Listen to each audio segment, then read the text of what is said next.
Kuya, ikaw muna. Ano yung gusto mong sabihin sa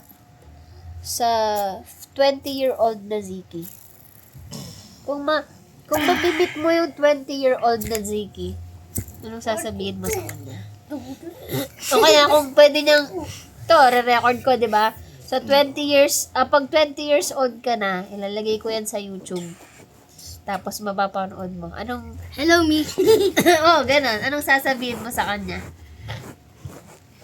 Hello, me in 20 years. 9 years pa ako ngayon. Magpakilala ka. Introduce mo yung sarili mo. Malalaman ko naman sa sarili ko. Alam ko na yung sarili. Alam mo ba, Zik, kapag matanda ka na, nakakalimutan mo na kung ano ka dati. Sige. Sige. So, 9 years old ako, Siki. Tapos, gusto ko nagka-cube. At saka, sobrang hilig ako sa Plants vs. Zombies. Okay. At saka, sobrang hilig ko rin mag-drawing. Sana naman matuloy pa rin yun kahit lumaki na ako. At saka, madagdagan pa yung mga supplies ko. Yes. Yun yung pangarap mo. Ano yung message mo kay Ziki sa 20 years old pa? Ano yung gusto mong sabihin sa kanya? At saka, meron pa. Kung pwede ako mag-start ng channel, dapat, kung naka-start ka na,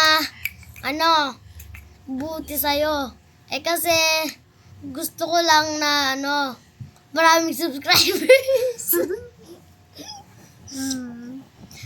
Tapos mag-success ako dun. Tapos mag-success ikaw dyan sa, sa mga sinabi kong mga bagay na pwede mong makuha.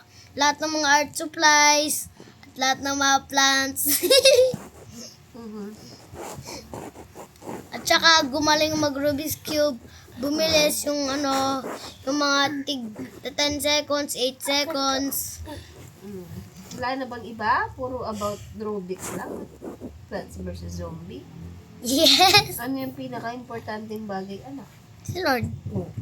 Wala ka bang bilin about about sa relationship? siya, Plant vs. Zombie, Plant vs. Zombie. Dapat lalo mo matutunan yung about kay Lord. Narinig ko, Mama, pinapawalan.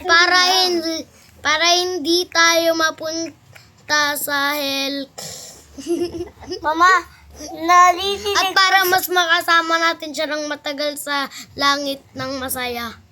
Mama, narinig ko, sabi ni God. Okay na? Ano ako sasabihin? Mama, bye-bye. Narinig ko, si God.